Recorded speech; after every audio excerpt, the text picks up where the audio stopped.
Research has proven that the first few years of marriage are the hardest years of marriage. And for some people, you know, we recently talked to a few people and they were like, you know what, my first year, second year, third year was terrible. And for those of you that are able to make it through to the 5th, 6th, and then you're counting 20, 30, kudos to you, and we thank God for that. Well, tonight we talk about, you know, the transitioning from a single life to a married life. Who prepares us? I mean, how do we get prepared and get used to knowing that, you know what, right now I am married? In the previous episode, we had the ladies in the house. We had Mrs. Diana Alboyera, and then we had Musime Janat, and they shared their ways of coping and how it was. Diana in particular said, my first 2 years were terrible. So today, we have a gentleman in the house, Dr. Dennis in the house, and so we want him to share a man's perspective. How can you be able to transition? Are men prepared enough for marriage? And how can you be able to work things through, you know, even when you're two strangers coming together for the sake of love, or, you know, having a bigger perspective, spending years together with this person that you've not been knowing for the rest of your life. You're most welcome, sir. Thank you. It's good to have you. Thank you, Diana. Great joy to be on your show. Yeah, I only said Dr. Dennis, but you know, you could introduce yourself for the viewer that is watching you for the very first time. Okay. I know for sure that you have so many other titles behind that. Thank you so much. On a brief introduction, first of all, I must say thank you to your whole team here and the whole media group for the great and incredible work you're doing around the country. Yeah. We celebrate your works and we are glad to be a part of it in some way. Glory to God. A brief introduction. I'm Dr. Dennis Desire Mwesigwa. I'm born and bred right here in Kampala, but for the last close to 20 years I've been doing missionary work in the country of Kenya. So my wife and I do pastor a church that's called the Beacon Life Church. We are based on Gong Road in Nairobi, Kenya. And the Lord is doing a great and marvelous work there with us. Amazing. And I'm delighted to be on your show, and I hope that what you're going to share will add value to your listeners and those that are viewing. Yes, sure. A little experience here and there. My wife and I have been married the last 17 years. 17 April 29th years. This year, we'll be making 17 years. And of course, it's been a journey of incredible learning.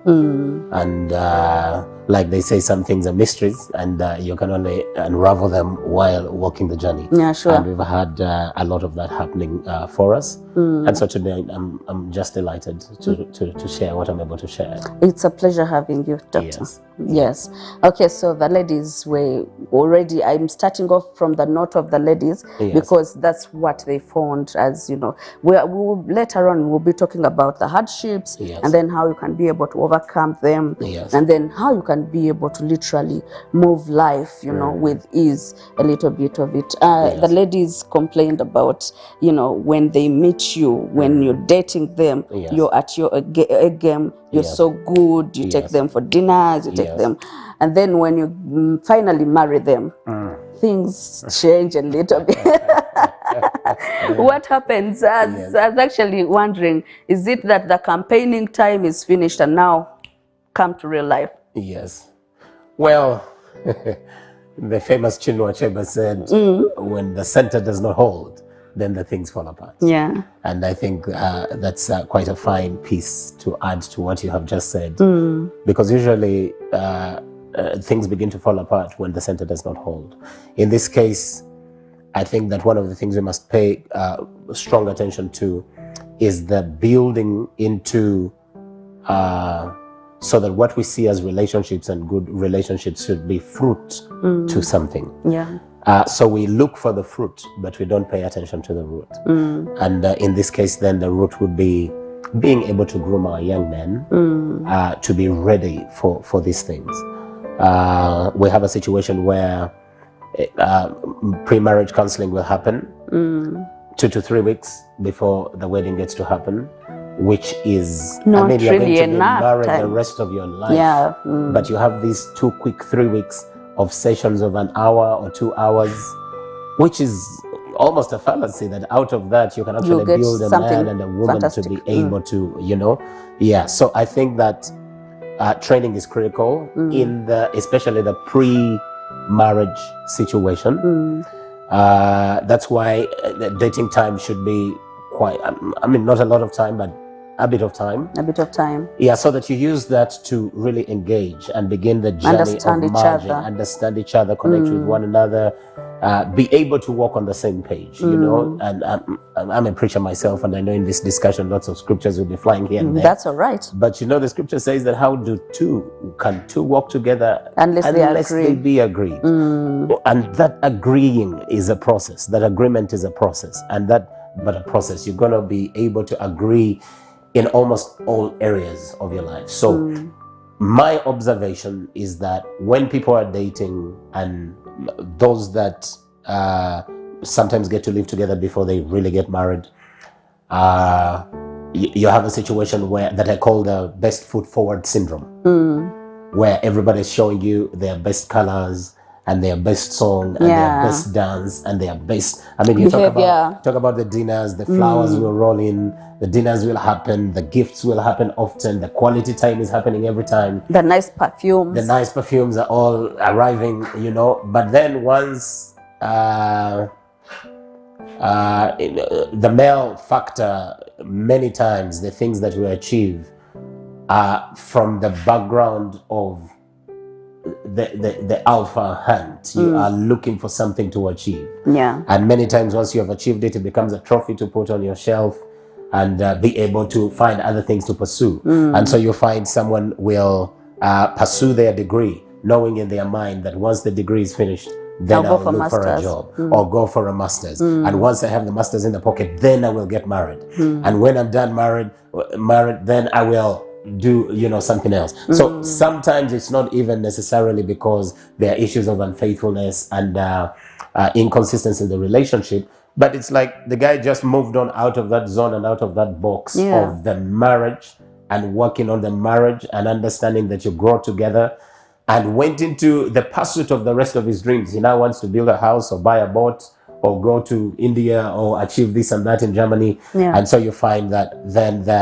you begin to almost see a different person that you knew. Not really that the man is changed, but that the pursuits have changed. To something else. Yeah. So I think especially initial stages, my emphasis would be on paying attention to the instruction.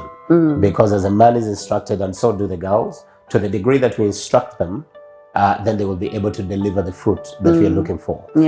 Because in instruction, we are really giving them the culture, we are giving them the heartbeat of what a good marriage should be like. We are giving them the tenets, I mean, incredible, solid, founded ideas like faithfulness, you know. I mean, our world will talk many things that can imprint a certain belief system, which becomes a worldview for someone.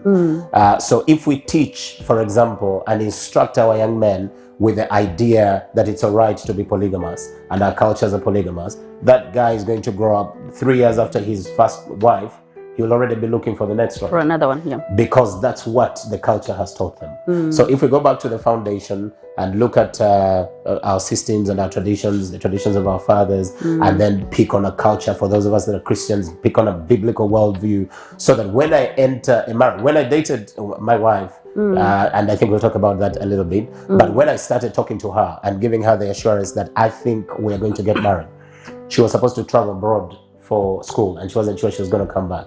I told her, it's all right, you go ahead and do your travels. I'm going to be here and I'm going to be waiting.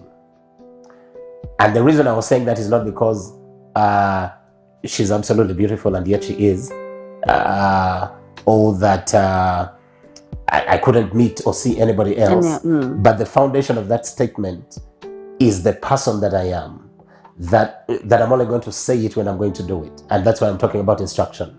So that if then our men are taught, for example, that when you give it, you are giving it, and whoever has it for life, then we are going to have very little to do with the marital situation because we are already locked up in a worldview and a belief system that I'm a one-woman man, and the woman that will get my proposal is the one I'm going to get married to, and she's going to live with my hand in her hand for the rest of our lives. Wow, that's amazing. Yeah, I think you talked about being domesticated with different belief systems, and so I think it's something that is affecting not only women, but also men right now. That I grew up, my father had 4 wives.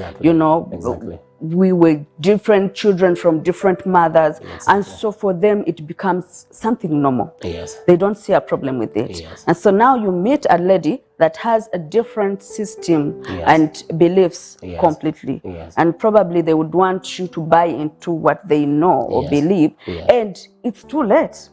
Can someone of that kind be able to change? I mean, can you be able to change someone that has already been domesticated by the things they've seen growing? I mean, they've believed in for the rest of their lives. Do you believe that someone can change?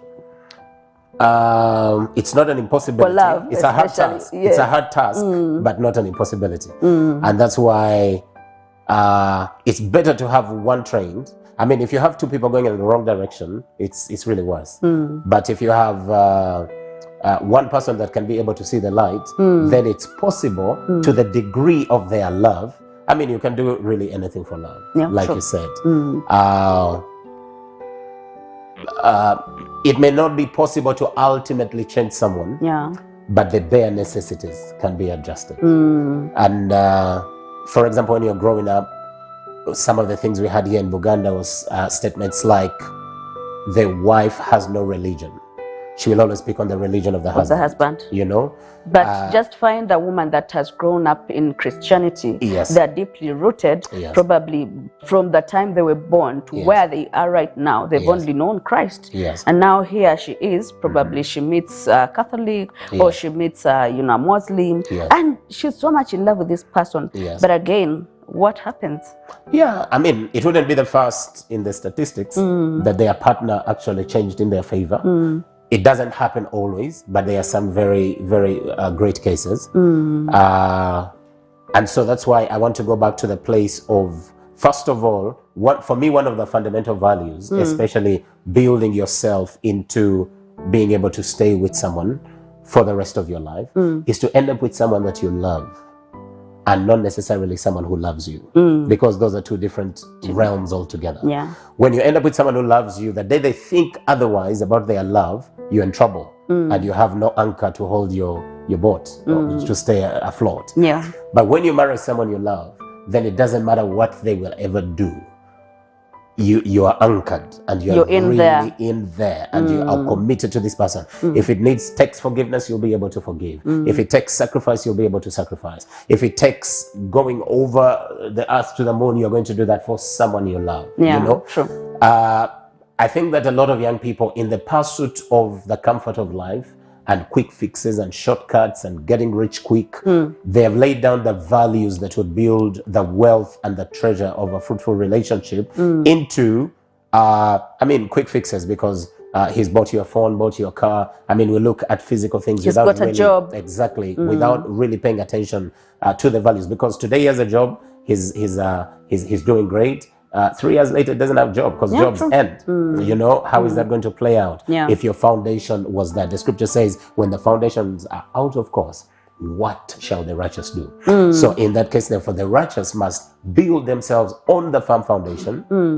And then, if they are wise, you know, like they said, some people are wise, but others are otherwise. So in this case, if they are wise, they are going to try to find someone that has a foundation very close to theirs, because of course the journey of life is such that you can hardly always be on the same page, even with someone that you love. I think that if angels were getting married, even them would have problems. So even the best of people in the world, you love each other, you are into each other, the whole 9 yards. Once you are together, there will always be something that some disagreements. The proverb we have here is that in Uganda, is that it's the eggs that are close to each other in the tray that crash. So if you're so far away, then there's not going to be opportunity for us to do the crashing. But you see, that closeness is actually the basis of fellowship, which is critical in relationship.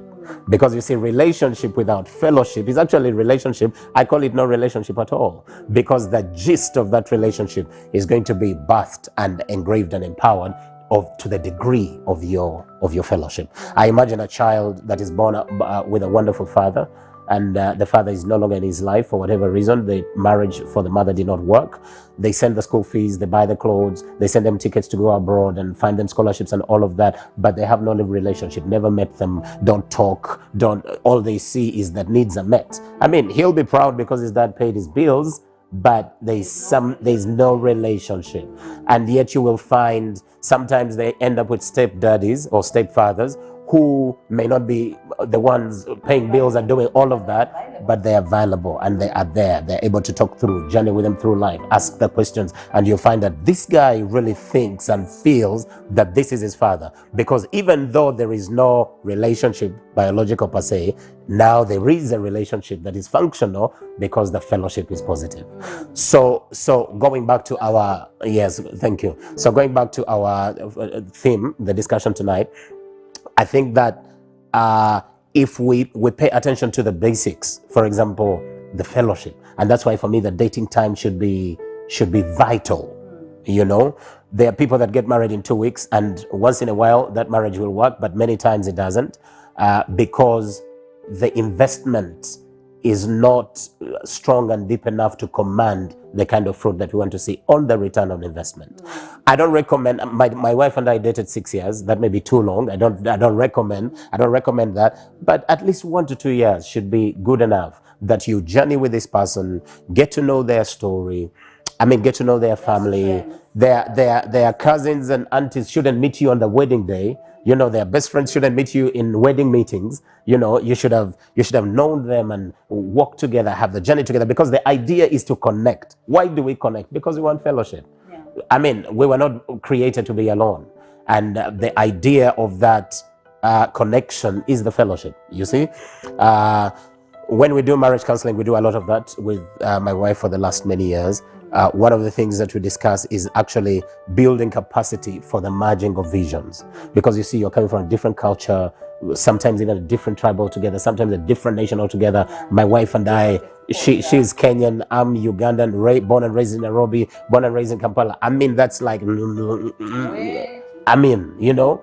So when you take time to invest space and emotion and character in the connection, you know, we call it the X versus the Y, and I will explain that.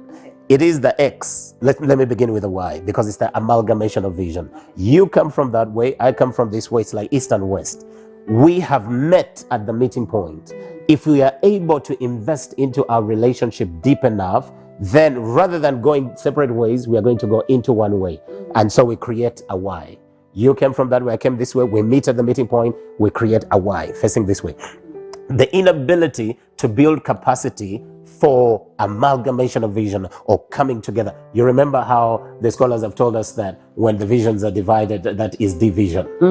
Division is actually division. Because when you're not able to connect into one line, you're going to cross apart into the two separate lives again, which creates an X. And for that matter, every X is a representation of a dead relationship. Wow. Whether it is activated right now, it is just a matter of time. If you're not able to have a meeting point so that your cultures meet, so that your hearts meet, so that your emotions meet, so that you agree on certain things. You agree on certain things. And it doesn't have to be 1,000 things. Sometimes it's the critical things that you agree on. You may have more things to disagree on, but let the critical ones be agreeable there. Yes. Because you're two personalities, two different expectations and backgrounds and all of that. We are not angels to imagine that we'll always 100% agree on something, but the basics and the measures should be able to connect. And then that is going to bring it into now what we will call what we will call the growth into compatibility, which for me is key to the discussion tonight. Yes. Because we are talking about transition. Yeah. From singlehood to the married life. To the married life. Yes. If you're not able, a long time ago when I was growing up, I thought that I meet you, I love you, you love me, we say we are compatible, and voila, we have a great marriage. 17 years later, and remember we dated 6 years, so my wife and I were talking about 22 years together, which is actually true because we met in April of the year 2000. 22 years later, I think there's been more effort in growing and maturing compatibility, which has played a massive role in our fruitfulness together in the things that we do, because we've worked on being able to be compatible with one another, so that we don't end up as a square pole in a round hole, or a round hole in a square, or an X, like exactly, you said, like an X, like you said before. But to be able to consistently grow. 17 years later, we're still growing on many things, and so I think that that transition should be embedded in the open-mindedness to be able to grow together. Yeah. I think that right now we agree more effectively and efficiently than 10 years ago or than 5 years ago. Now, you said something in your introduction, which I think is fundamental, about what statistics says about the first years of a marriage, because those are foundational years. Yeah. And like I said earlier, if I may reiterate, because when the foundation is out of course, then what the righteous is going to do? Referring to parenting children, the scripture says, train up a child in the way he should go, and when he grows, he'll never depart from it. Yeah, sure. There is a version that says, and when he goes away from it, he will always return to it. Meaning that the challenges to life will always be there, but if you get the foundations right, you will fight through the challenges, build through the challenges, struggle through the challenges, but still come up as an overcomer because you've paid attention to the major things. Like we used to say, we keep the major things, and then the minor things. Yes. Okay, so you're speaking about your personal experience. Yes. Your first years, how was it for you? How were you able to transition into, this beautiful thing? You love this person, you're from different backgrounds altogether. Yes. Those nitty-gritties, the few details that, we used to disagree on, who should sleep on which side of the bed. Yes. We see those things as minor things, but so many couples struggle with them. That's true. Should I pick your phone call in case you're in the shower and your phone is here? Should I pick it? I mean, some of those things that happened in the initial stages of your marriage. Right. You're very right. Yeah. Should we squeeze the toothpaste from below, under, or right or in the middle? The toilet seat. Yeah. I mean, the struggle was real, but again, going back to what we said before, to be able to grow the love and the fellowship, which is the basis of the relationship, begin to mix these things that we are talking about find their place. You see, the reason I'm going to be really mad and angry because the toothpaste has been squeezed wrong, and I keep on putting it in place all the time, is most likely because there's actually a more foundational thing that is troubling us. You see that? So I could have kept quiet yesterday or the last 3 weeks. At a certain point, I'm going to explode because I found the socks on the floor, and it should be in the bin bucket. But that fight is not really about the socks or the toothpaste, but because of a deeper thing that we are having to struggle. Maybe we haven't talked in a long time. Maybe you've been ignoring me. You've been ignoring me, or the way you're handling my family, or our finances. I mean, it's already something. And I mean, they talk about, for example, issue of finance, which is very, very massive, that we may not be able to talk about the money and how we handle the money and the effects of how we handle the money is in the marriage. But then the reaction of that boiling under is going to show up in the toothpaste, it's going to show up in the socks, it's going to show up sometimes even in the meals, because you want it hot, and when it comes hot, you want it cold. It will show up in something minor, really minor. So for me, I would say that I think we shot to the foundation of the majors and try to pay as much attention to the two of us, even before the children came. One of my great insights that I give people getting married, if it is possible, because sometimes it's not possible, but if it's possible, give it at least a year minimum before children come. Amen. Just right there. We are going in for a short break because of time, but when we return, we talk about that fundamental. And Doctor here will be able to explain to us those first initial stages, because they are very important and they are the foundation of a beautiful marriage. It just doesn't come out of the blue. You have to put in the work. Short break. We come back shortly.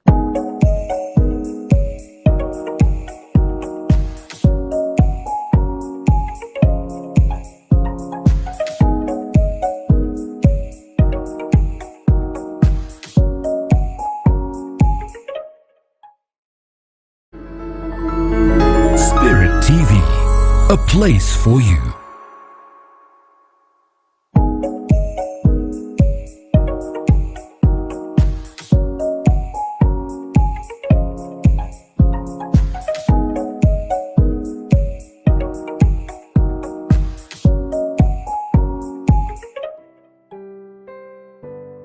You are still watching Living It Up with me, Nemadana Kasozi, and it's good that you are tuning in because you are on the right channel.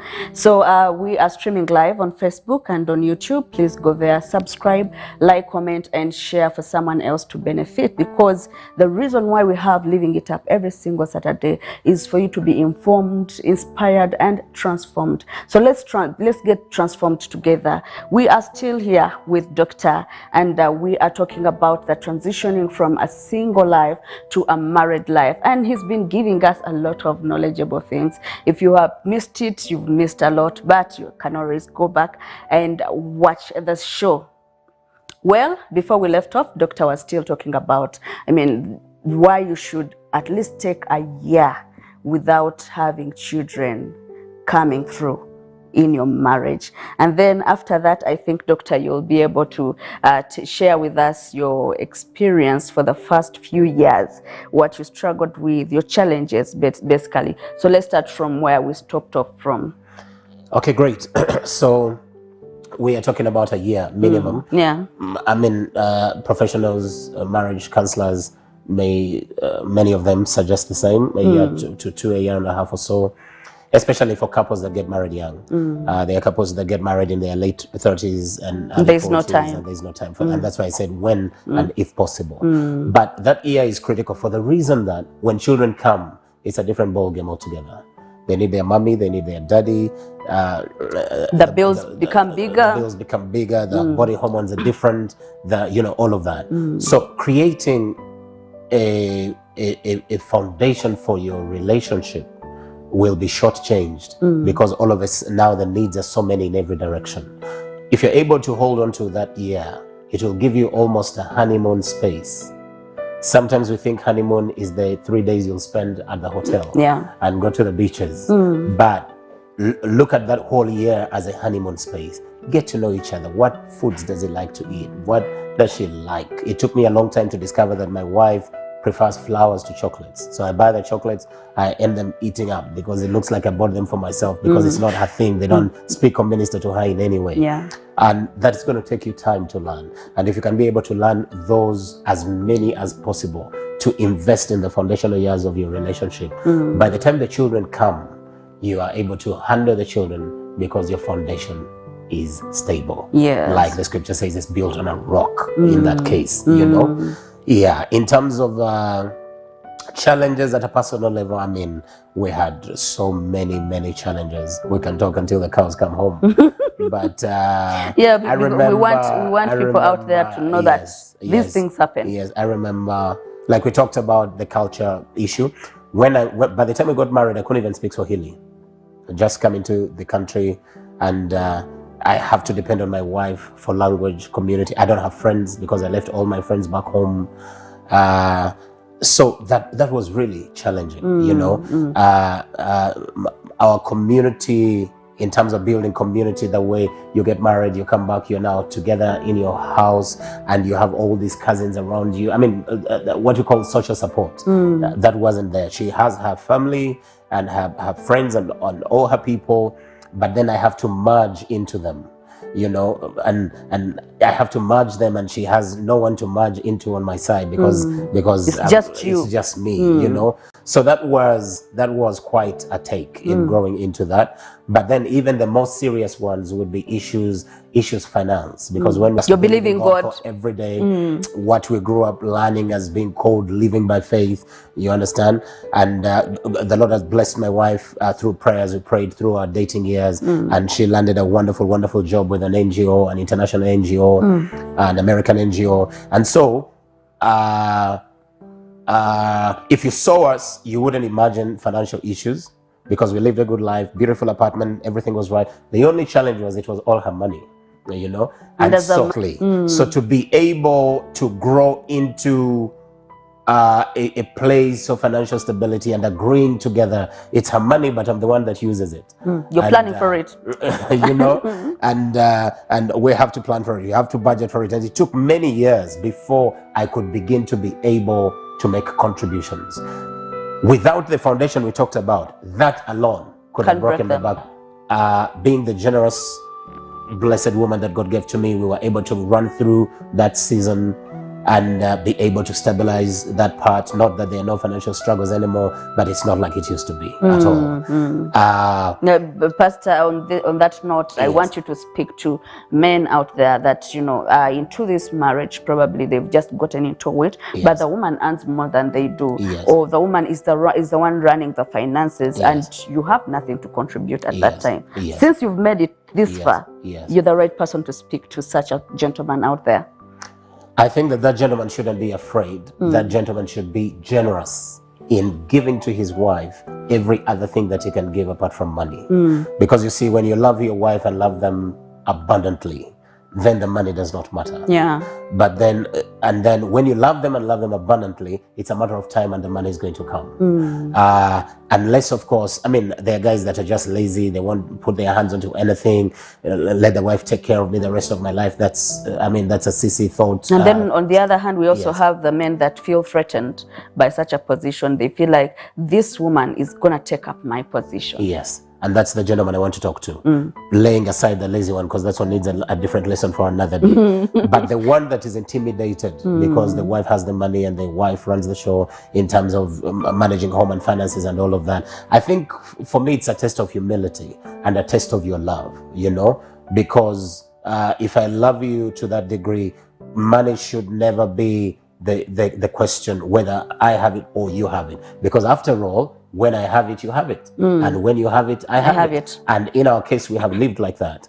I mean, exercising financial practices that may not be easy for marriage. Actually, as a matter of fact, I think we should look at that as a strength in your foundational years. Because if we come in and you have your money, I have my money, you run your show, I run my show, that is also a dangerous place. Because that the temptation to dive into our independence because of our financial ability is also very high. And you find there are many couples that get married and they are all stable and wonderful, but they don't get to run through the first 5 years because after all, I have what it takes to be my own. You have what it takes to be your own. Let's take care of the children. You pay the fees. I'll pay the accommodation and, you know, things like that. So, yes, unfortunately. You share the space. Unfortunately. Share the space and not share the soul, not share the life. Like someone said, there are places you live and then there are places you stay. And our goal is not to stay in places, but to really live in places. That you make a home out of your house and you really live there.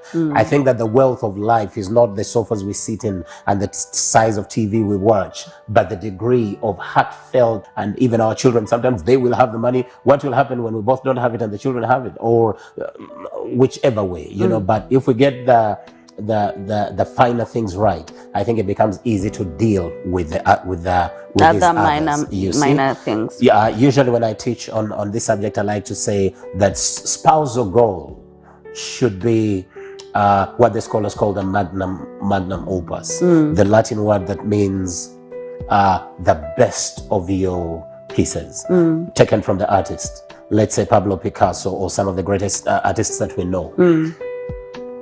We talk about, let's say Pablo Picasso, and we'll talk about one of his piece that was a magnum opus.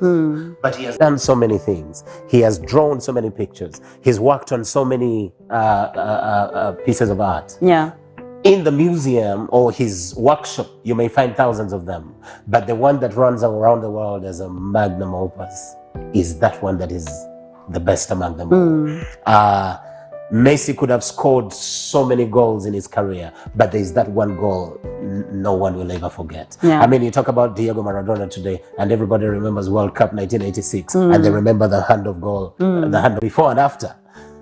I think that as I enter into transition from being single to being married rather, my goal should not necessarily be what I get out of this marriage, but to what degree am I able to invest so that my what life, do I give? Exactly, my life with my spouse becomes my magnum opus. One of the people that I love the most said, marriage is a service. Yes. You're serving this person and they're serving you back. And so it's not a take, but rather give and receive. Exactly. Yes. It's a give and receive, and it's more blessed to give than to receive. And most likely you are always going to receive because you're given. If you wait to receive so that you can give, then you choke the flow. And so when I talk about that, I like to say that don't go into the marriage with a 50-50 idea, because 50-50 is going to give us 100, and we always end there because our minds are locked in that box. But what if I give 100 and you give 100? So probably, because we are humans, you may not be able to give 100, but what if you give 98 and I give 95? We are going to end up almost close to 200% of our ability. That's almost supernatural if 100% was the natural realm. But the problem is that we go for 50-50, but we are never able to give 50. So you end up giving 2 and I give 3. And you give 10 and I give 15. We are just still random, working way below. No more work. Yeah. But you see now, if I give 100, even if my partner was so incapable of working love that the best they can give is 5%, we are still having 105%. And that marriage will survive because there is a partner between them that is larger in terms of heart and life, that they've given themselves to do everything they should for this marriage. And that shouldn't be the case. But even if that was worst case scenario, we still have a marriage that will survive. Yeah, but there's also a saying that you reap what you sow. Exactly. You cannot sow mangoes and expect to reap oranges. So the more you put in, the more you give in, you know, compassion, love, time, money, everything that you invest, you're going to be able to receive back from your partner. And if you go back to the scripture, it will come back to you. Good measure, pressed down, shaken together, and running over.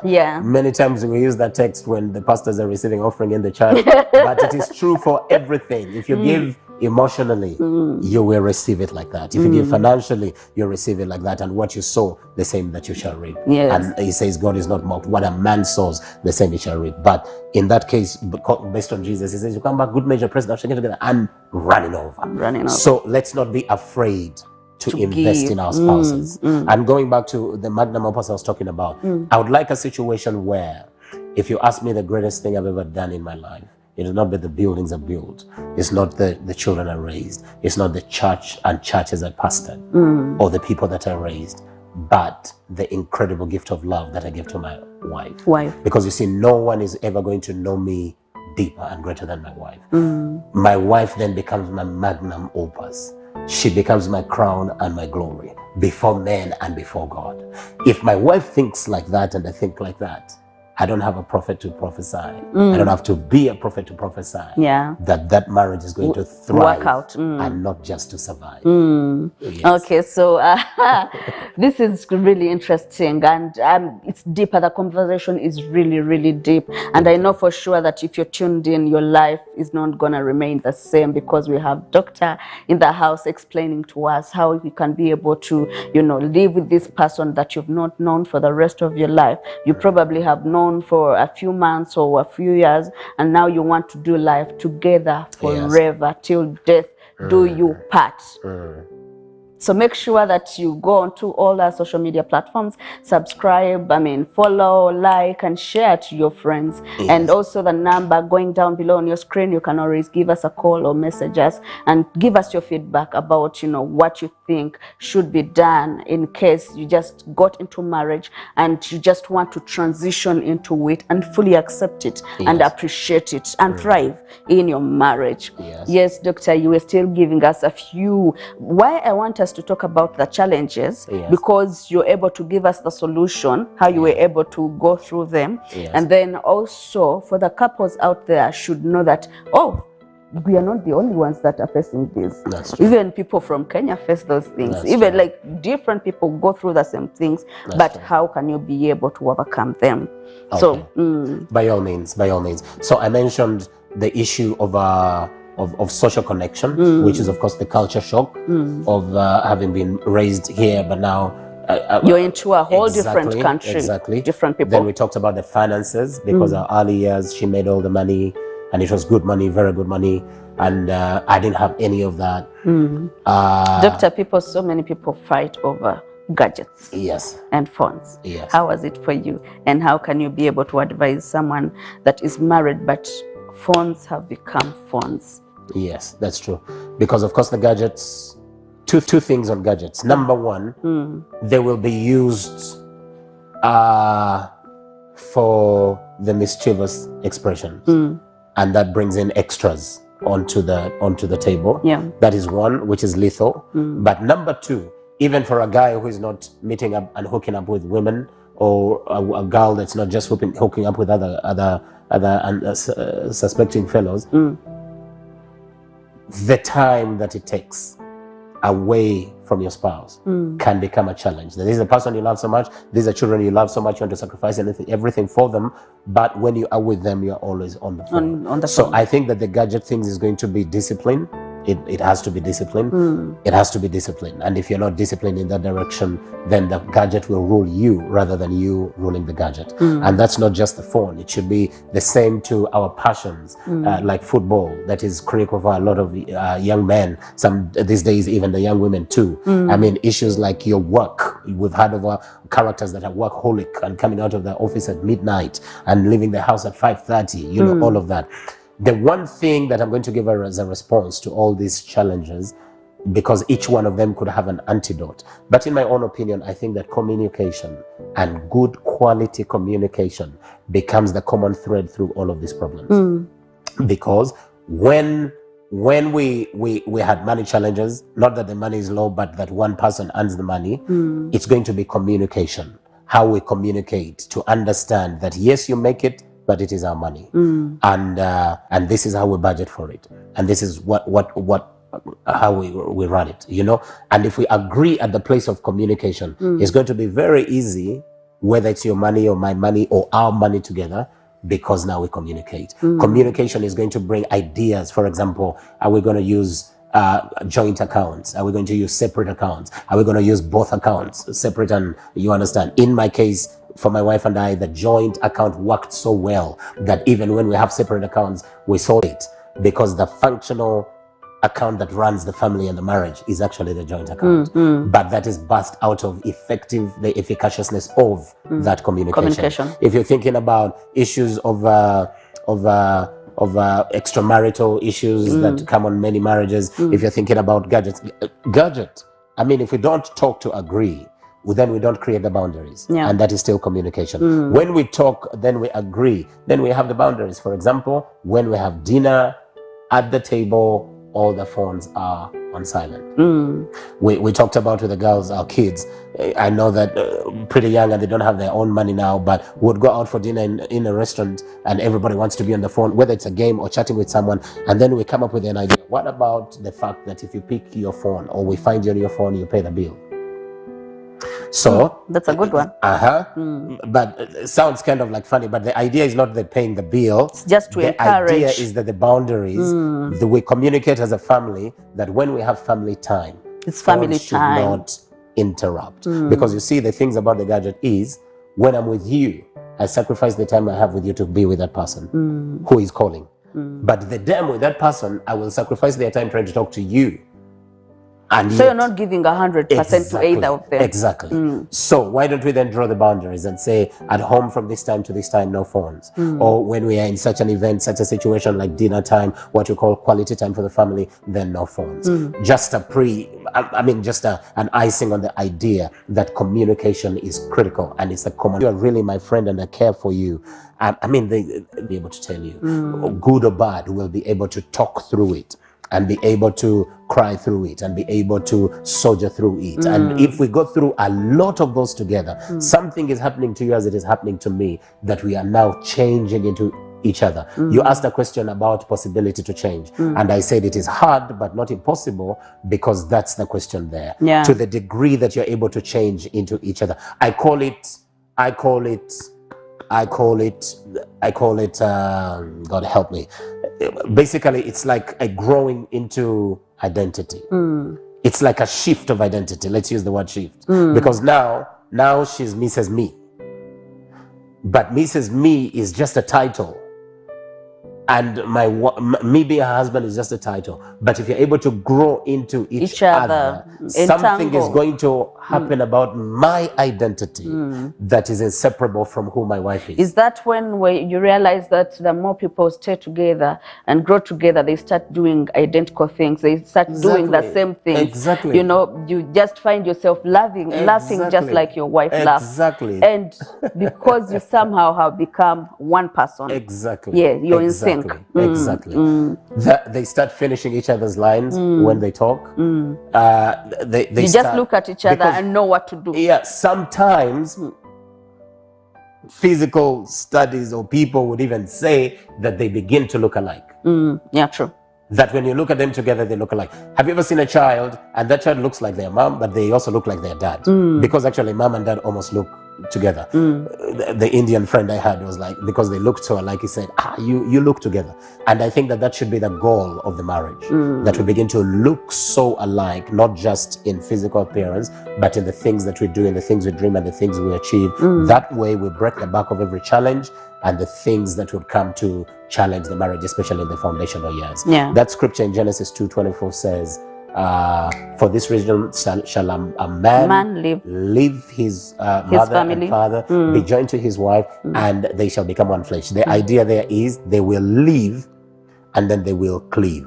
So the leaving we do very well, sometimes is a challenge, but then the cleaving, which is the uniting and merging into each other, is the real process that is going to make your marriage whole. Wow.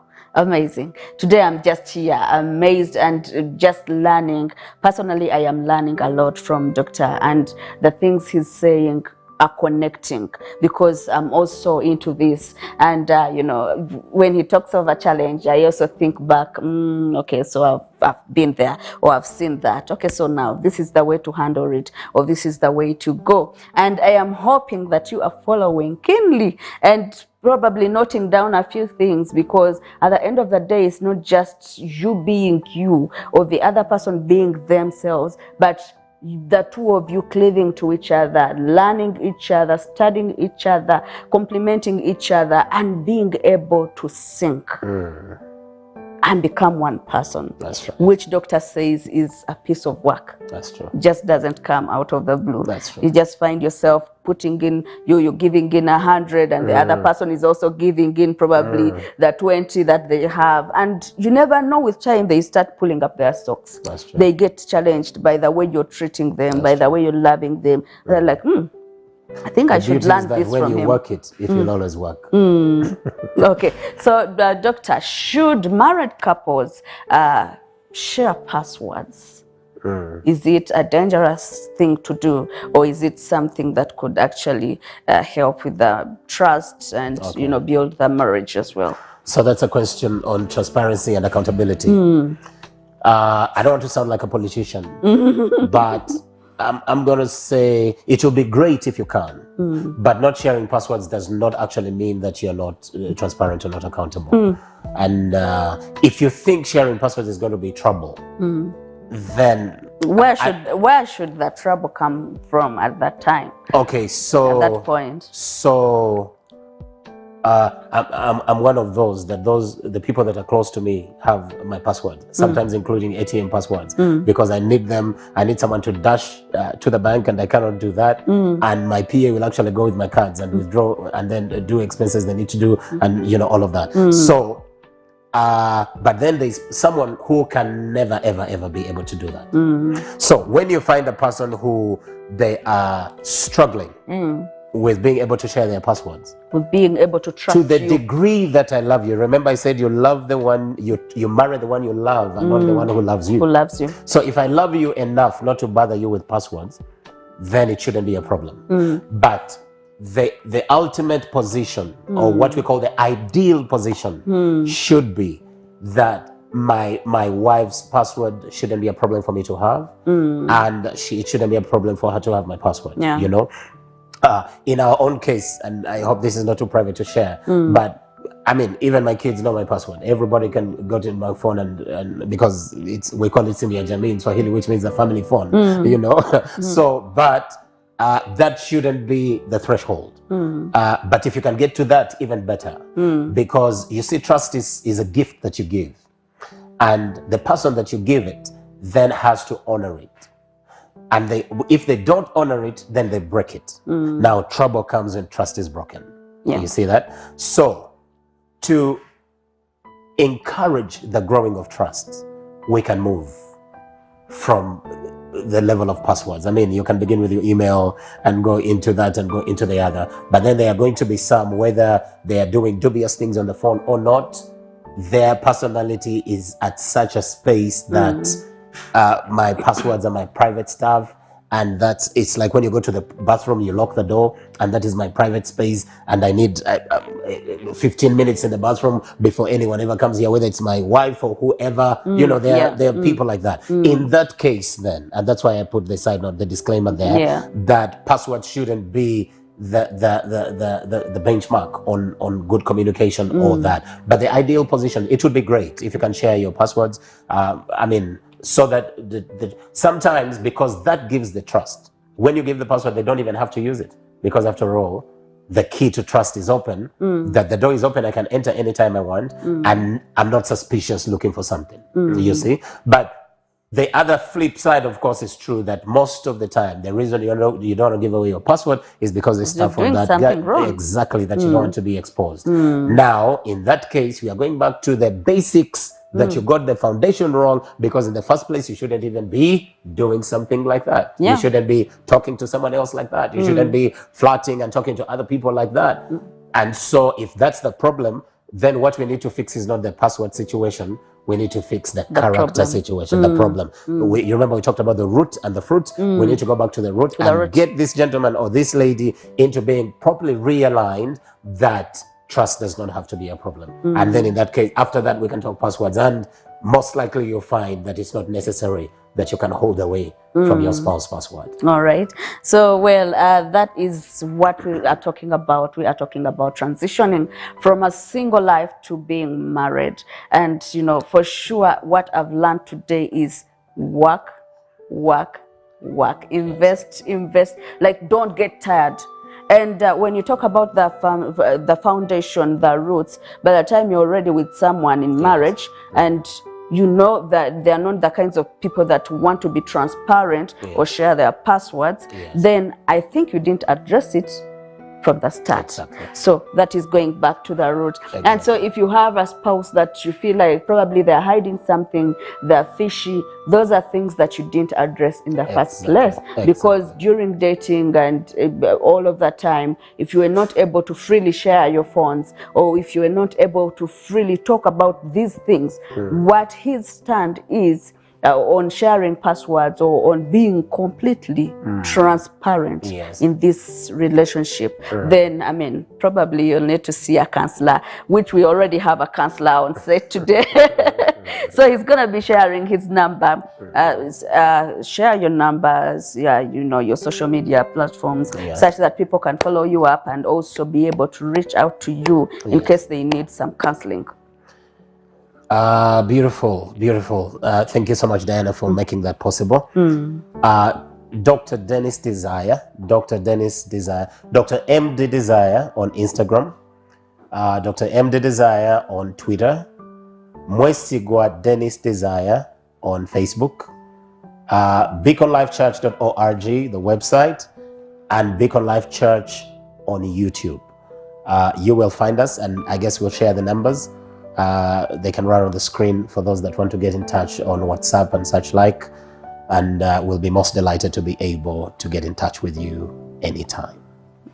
All right, so thank you so much for blessing us with your knowledge. Thank you for allowing to share with so many people out there that, you know, need this kind of knowledge. Great pleasure. We appreciate you. Thank you so much. The only thing that I've left out are the friends and the relatives. How we can be able to deal with them. In just a minute, at least talk about the friends. Just a minute. Again, like we said, communication is the cover of them all. If we communicate well, we'll be able to know how we're going to in-laws. In my own opinion, and most of the advice I give people is that let your spouse friend become your friends so that we enlarge the network. You're married to me, but I have a whole battalion behind me, and so do you. Let those merge together so that out of those we have a family together. Your friends should become my friends. Exactly. And then sometimes they're even going to be your girlfriends that are going to add value to our relationship, just like they're going to be boyfriends that are in my life to the man that are going to add a lot of value to our relationship. I call it shoulder to shoulder. The men stand. I stand face to face, eyeball to eyeball with my wife, but I have men in my life that stand shoulder to shoulder. And the role they play is different from my wife plays. In the same way, my wife has her girls that stand shoulder to shoulder while she looks eyeball to her husband. And the role I play in her life, they can never play, but the role they play in her life, I can never play as a husband. So find valuable friends and keep them around you, because birds of a feather flock together. All right, thank you so much. Well, we are signing out, but for now, we want you to know that Christ loves you. We are here for Christ because we serve only one God, and that is the Most High God, Jesus Christ. And so we are signing out. Next time, catch us on Living It Up, 8 p.m., same station, same time.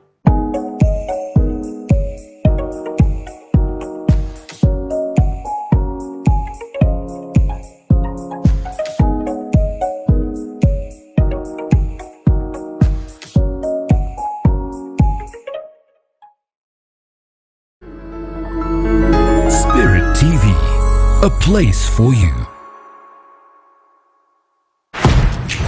In a world where pain, loss, grief, brokenness, and low self-esteem have been normalized with the mask of a plastic smile, one wonders who will address this and where can we go for help? Welcome newness, peace, healing, transformation, and redirection with Bahati. Bahati, now on Spirit TV on Monday, Tuesday, Thursday, and Friday at 9 p.m.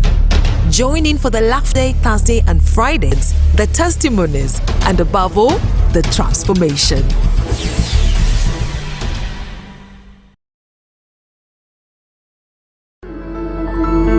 Spirit TV, a place for you. Miss Uganda 2023 finale. The wait is over. 470 contestants, 21 finalists, one big stage. Who will be the next beauty queen? The battle for the crown is on.